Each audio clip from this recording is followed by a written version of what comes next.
Similar to Major League Baseball's record-setting home run total this past year, have you noticed that specialty supplement retailers are starting to also swing for the fences?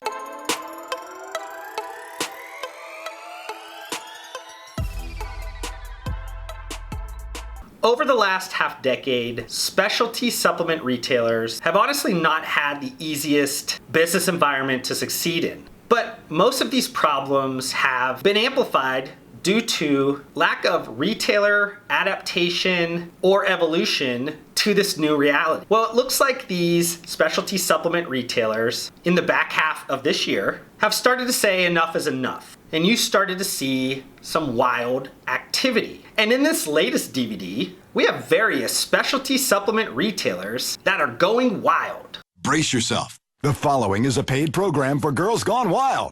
But act quickly because they might not be available forever. Well, obviously just trying to add a little bit of humor to a very serious subject, and in all honesty, I appreciate any business, retail or not, that is staring at a tough future environment and is willing to try everything from iterative to radical changes to have the ability to survive and thrive in the future. Now, what do I see as kind of the biggest macro threats to specialty supplement retailers right now? I think the first one is around consumers shifting to a digital or omni-channel type of commerce. And what I'm talking about here is that consumers are seeking convenience through shopping on their own terms. The second one is around product shifts to convenient nutrition. So just as convenience has integrated itself into the shopping experience, you also have it being integrated into the product expectations for consumers. So as consumers start to look at better for you adjustments to their diet, they are seeking convenient product formats to fill those. Third one is kind of the second macro threat, kind of causing a further depth and scale of active nutrition product availability in more established large retail channels that are outside of specialty supplement retailers. As convenient nutrition grew in categories like food or mass or club or drug, that growth created a confidence that kind of gave way to those buyers, merchandisers to then start to look outside of convenient nutrition and more into the traditional active nutrition formats and categories. And then the last one is around the increased regulatory unease of the category. And you kind of see this from three angles currently. One stemming from warning letters of ingredients that are getting sent to brand manufacturers of products. You also see different proposed bills that are going to take away some products that could be sold. And then also a exciting new category for retailers to sell. There is this purgatory state that this ingredient is in currently. Let's break these threats down into some of the wild moves that you're seeing coming from specific specialty supplement retailers. So if we go back to that list, the first one that I talked about was that consumers are kind of shifting their behavior towards digital or omni-channel. The first specialty supplement retailer that I want to talk about is Complete Nutrition, and they responded in probably one of the most wild ways, and they essentially closed or sold off all their franchise locations, their physical locations, and they essentially went all in on direct-to-consumer sales. Second retailer I want to talk about is bodybuilding.com, and you would think with a lot of consumers shifting to digital that bodybuilding.com would be looking in a perfect position at this point because of having the ability to gain a larger share of the wallet for the product category. But what you ended up seeing is that a lot of the consumer interest went towards convenience in a different way than bodybuilding.com provided, and that was towards maybe mass marketplaces like Amazon. And to combat that, bodybuilding.com has recently launched a more curated fitness-related type product marketplace, which helps them add more variety for their consumers, add maybe some bleeding edge things and some new product categories without having to go go all in from a cost standpoint and purchase these on wholesale and have a lot of the risk on their side. They're actually creating a marketplace so the sellers of these particular products essentially consign the products to bodybuilding.com. Bodybuilding.com leverages the visitors to their website in hopes of giving them a better selection that is targeted towards the health, wellness, and fitness buyer. And then lastly, you saw that GNC and Vitamin Shoppe has made extensive changes to both their omni-channel retailing strategies and fulfillment options, which has allowed consumers to complete their shopping transactions how, when,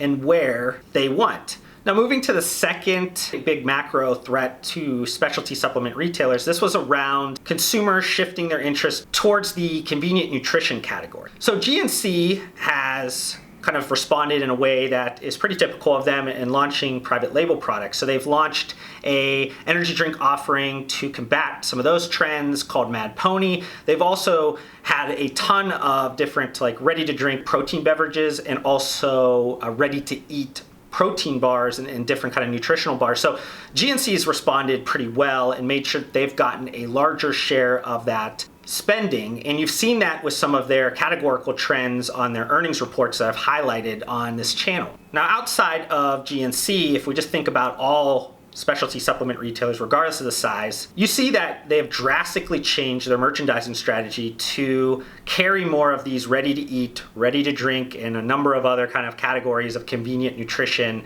products to meet the needs of the consumers and the interests of the consumers. And this has also affected distributors in the supplement world, sports nutrition world. So you have Europa Sports products and you also have Muscle Foods that have turned themselves kind of in a way to resemble more of a grocery distributor than the traditional supplement distributors. So they've done a number of different things to make sure that they are positioned correctly for this consumer trend. Now, the third macro trend that has been caused a lot because of the convenient nutrition offerings, the category's growth, we're talking about here like more availability of active nutrition products outside of these specialty supplement retailers. If we talk about Vitamin Shoppe specifically, about maybe what they've been doing, they've really been trying to focus on going really deep on certain trending categories of products that consumers, they know that consumers are interested in. So you're seeing them go all in on keto, you're seeing them go all in on CBD, and they want to essentially establish themselves as the go-to retailer for these, be it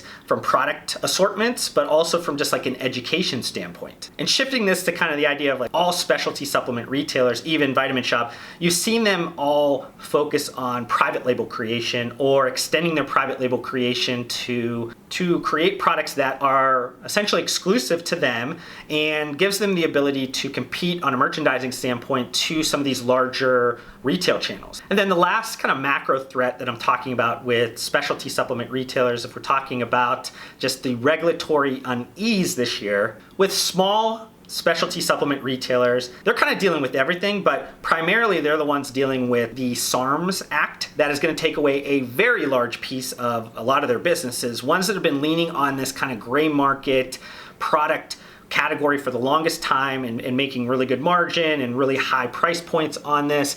They're going to be struggling if they don't make shifts very quickly. They're also kind of dealing with a lot of them leaning on some of these very hardcore supplement brands that have a lot of ingredients that are getting hit with warning letters and different things that are causing these brands to either fold, with those retailers having the ability to get restocked, or just a bunch of like reformulations that are causing some confusion with customers because they then try the reformulated product and it's nowhere near as strong as the original product, and there's a lot of kind of issues with the customer experience that these small specialty supplement retailers are dealing with. Now, they're also dealing with this last one, and this is kind of all retailers, regardless of the size of the specialty supplement retailer. We're talking about the kind of purgatory state that CBD is in right now. And all of these retailers trying to figure out how deep do we go? How strong do we go? Like, what is our appetite for risk right now in this current time frame? You are seeing some go extremely deep, like I said, with the Vitamin Shoppe kind of going deep on their CBD shop. GNC also has a ton of merchandising, but from a kind of a smaller regional franchise type specialty supplement retailer, you see Nutrition Zone giving upwards of 50% or more of their kind of real estate to CBD. And this is as a retailer, especially small specialty supplement retailers that are facing a threat of these SARMs being taken away and some of these other more hardcore products getting taken away. They're really trying to lean in on CBD to fill that gap because they essentially know that they're going to be missing a ton of this opportunity. So they're trying to grab whatever share of the growth dollars in this new category. Now, I want to leave this video with just kind of some final thoughts as we head into 2020. Specialty supplement retail is not going to die as long as they are willing to change. The focus must be on giving the customer a valuable experience that is also easy for them to realize this value add experience that you're giving them, because though you might be realizing all the levers you're pulling to make this customer happy, the customer needs to realize that the value is extraordinary compared to the substitutes they have now in the market. You want them to continue to spend money with you, and you need to give them a good reason to do that. And that needs to be audited every single day to make sure that you are excellent in that customer experience and adding more value than the previous transaction that you had with that customer. Your customers vote on your job performance every day with their wallet. In this next year, please don't allow yourself to get fired by the customer. So I look forward to seeing a lot more of these kind of swing for the fences type of moves in 2020.